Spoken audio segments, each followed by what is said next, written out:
Hello student, आज हम करेंगे class 7th chapter profit and loss. Profit and loss chapter के बच्चों कुछ क्वेश्चन हम पहली वीडियो में कर चुके हैं। अब हम आगे के कुछ क्वेश्चंस करेंगे। ये देखिए 10 तक के क्वेश्चन हम कर चुके हैं। 11 question, if the cost price of 11 sharpener is equal to the selling price of 10 sharpeners. ठीक है, क्या बोल रहा है? यदि कॉस्ट प्राइस 11 शार्पनर्स का, अगर 11 शार्पनर का जो कॉस्ट प्राइस है वो इक्वल है किसके? Selling price of 10 sharpeners, 10 sharpeners के सेलिंग प्राइस के। फाइंड द प्रॉफिट परसेंट, हमें क्या निकालना है? Profit percent. क्लियर है? क्वेश्चन समझ में आया बच्चों? अब देखिए, सबसे पहले यहाँ फिर जो 10th क्वेश्चन में बात थी वही यहाँ पर है। जो क्वांटिटी है दोनों की वो सेम नहीं है। हमें सबसे पहले कॉस्ट प्राइस और सेलिंग प्राइस की क्वांटिटी सेम करके सेम क्वांटिटी का cost price and selling price निकाल के ही हम क्वेश्चन को सॉल्व कर सकते हैं। इस तरीके के क्वेश्चंस के लिए हम क्या करते हैं? Let cost price of 1 sharpeners. ठीक है, हम लेट कर लेंगे कि एक शार्पनर की जो कॉस्ट प्राइस है वो क्या है? 1 रुपए ही है। ठीक है, एक शार्पनर की जो कॉस्ट प्राइस है वो 1 रुपए ही है। अब देखिए, अगर एक शार्पनर की कॉस्ट प्राइस 1 है तो 10 शार्पनर्स की कितनी होगी? 10 रुपए, है ना? और 11 शार्पनर्स की कितनी होगी? 11 रुपीज। समझ में आ गया यहाँ तक तो, है ना? अगर एक शार्पनर की कॉस्ट प्राइस 1 रुपए है तो 10 की 10 रुपए ही होगी और 11 की 11 रुपए ही। यहाँ तक समझ में आ गया? अब जैसा उसने क्वेश्चन में बोला है कि 11 शार्पनर की कॉस्ट प्राइस इक्वल है 10 शार्पनर की सेलिंग प्राइस के, है ना? तो क्या बोला है? Selling price of 10 sharpeners equal to cost price of 11 sharpeners, है ना? यही चीज बोली है ना उसने। क्लियर है बच्चों? अब देखिए, कॉस्ट प्राइस ऑफ 11 शार्पनर की हमारी कितनी निकली है? 11 रुपए, यानी कि इक्वल में कितना आ जाएगा? 11। इस स्टेटमेंट से क्वेश्चन समझ में आया कि जो कॉस्ट प्राइस सेलिंग प्राइस है, सेलिंग प्राइस ऑफ 10 शार्पनर्स वो कितनी आ गई?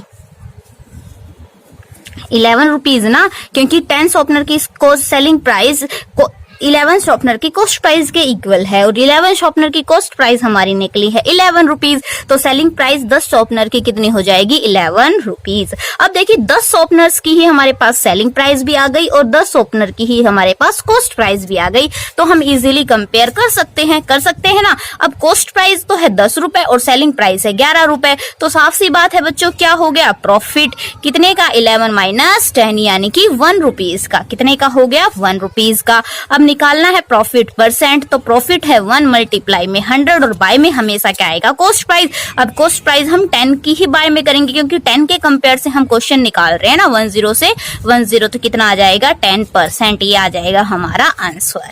क्लियर है? इस तरीके से आपको क्वेश्चन सॉल्व करने हैं। समझ में आ गया बच्चों? अगर क्वेश्चन नहीं समझ में आया तो दोबारा से फिर देखा करो, अच्छे से समझ में आ जाएगा। ठीक है, अब देखिए, ये आगे के सेम क्वेश्चन 12 और 13 ऐसे ही हैं। अब हम 14th क्वेश्चन करेंगे। Avinash boat A table of ₹2000। Avinash ने क्या किया? खरीदा एक टेबल, 2000 रुपए का खरीदा। He want to sell it, और वो उसको सेल करना चाहता है, यानी कि बेचना चाहता है। By earning the profit of 10%। वो क्या चाहता है कि मैं इसको बेच दूं और बेचने पर मुझे 10% का प्रॉफिट मिले। Find the selling price of the table. हमें क्या निकालनी है? टेबल की selling price to earn profit of 10%। और 10% प्रॉफिट अर्न के साथ हमें सेलिंग प्राइस निकालनी है कि उसने कितने रुपए का वो कितने रुपए का वो टेबल बेचना चाहता है। ठीक है, सबसे पहले तो 2000 रुपए में खरीदा, तो ये तो क्या हो गई उसकी?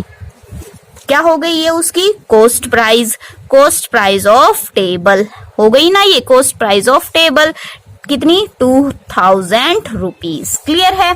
अब प्रॉफिट वो चाहता है कितने का? 10% का, है ना? प्रॉफिट वो चाहता है कितने का? 10% का। अब बताओ बच्चों, ये 10% को हम रुपीज में कन्वर्ट कर लेंगे तो परसेंटेज हटाएंगे तो बाय में 100, तो मल्टीप्लाई में क्या आएगा? Cost price. अगर परसेंटेज लगाते हैं तो कॉस्ट प्राइस बाय में आता है और परसेंटेज हटाएंगे तो कॉस्ट प्राइस मल्टीप्लाई में। कॉस्ट प्राइस कितना है? 2000। 20 से 20 मल्टीप्लाई 10, यानी कि 200 रुपीज। प्रॉफिट वो कितना कमाना चाहता है? 200। अब 2000 की चीज खरीदेगा और चाहेगा कि 200 रुपए मुझे प्रॉफिट मिल जाए, तो साफ सी बात है बच्चों, सेलिंग प्राइस क्या हो जाएगा? कॉस्ट प्राइस प्लस प्रॉफिट, है ना? कॉस्ट प्राइस था 2000, प्रॉफिट चाहता है 200 रुपए का, तो सेलिंग प्राइस हो गया 2200 रुपीज और ये आ गया हमारा आंसर। यही पूछा था ना उसने सेलिंग प्राइस, तो हमारा सेलिंग प्राइस कितना आ गया 2200 रुपीज। क्लियर है? इस तरीके से आपको क्वेश्चंस करने हैं। अब देखिए बच्चों आगे 15 सेम ऐसे ही है, ठीक है। यहाँ सिर्फ क्या हो रहा है, लॉस, और लॉस के लिए हम माइनस कर देंगे, प्रॉफिट के लिए हम प्लस कर देंगे, सिर्फ यही चीज है। अब देखिए next question, Rajat sold his washing machine of ₹11,000 rupees. अब देखिए इस क्वेश्चन में डिफरेंस क्या है, वहां उसने वो चीज खरीदी थी, हमने सेलिंग प्राइस निकाला था, कॉस्ट प्राइस हमें दे रखी थी, सेलिंग प्राइस निकाला था, लेकिन यहाँ ये क्या बोल रहा है, उसने बेच दी 11,000 रुपए में, है ना। 11,000 रुपए में उसने मशीन बेच दी और 10% का प्रॉफिट भी कमा लिया। 11,000 में बेचने पर उसने 10% का प्रॉफिट मिल गया, तो उसका कॉस्ट प्राइस कितना था मशीन का। दोनों क्वेश्चन सिर्फ एक दूसरे के अपोजिट हैं। वहां कॉस्ट प्राइस दे रखा था, सेलिंग प्राइस पूछा था, यहाँ सेलिंग प्राइस दे रखा है, कॉस्ट प्राइस पूछ रखा है। अब देखिए बच्चों, इस तरीके के क्वेश्चंस में जिसमें कॉस्ट प्राइस पूछा जाता है, इन क्वेश्चंस में हमें कॉस्ट प्राइस लेट करना पड़ता है, क्योंकि हमारे जो प्रॉफिट लॉस वगैरह जो कुछ भी दे रखा होता है, सबकी सभी चीजें कॉस्ट प्राइस पर ही कैलकुलेट होती है ना। लेकिन अगर हमें कॉस्ट प्राइस ही नहीं पता होगा तो हम कैसे निकालेंगे। तो इस तरीके के क्वेश्चन में हम कॉस्ट प्राइस को लेट कर लेते हैं। Let cost price of machine, machine का कॉस्ट प्राइस हम मान लेंगे X रुपीज। कितना मान लेंगे? X rupees. और जो प्रॉफिट उसने कमाया है 10% का, एक्चुअली में फिर प्रॉफिट जैसे कि यहाँ रुपीज में निकाला था ना, वैसे ही 10% का बाय में 10 और मल्टीप्लाई में क्या आता है, कॉस्ट प्राइस 10 से 10, तो कितना आ गया X/10 रुपीज।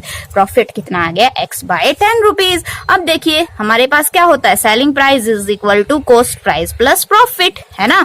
अब सेलिंग प्राइस तो दे रखा है 11,000 रुपए, क्योंकि 11,000 रुपए में उसने वो मशीन खरीदी थी ना, और कॉस्ट प्राइस हमने मान लिया X और प्रॉफिट आ गया X/10। इस तरीके से हम ये इक्वेशन बना लेंगे और अब यहाँ से हम X की वैल्यू निकाल देंगे, ठीक है। अब देखिए X की वैल्यू निकालेंगे कैसे, क्या था बच्चों, 11,000 is equal to X plus X/10। हम 10 LCM ले लेंगे, ये क्या हो जाएगा 10X plus X is equal to में क्या है 11,000।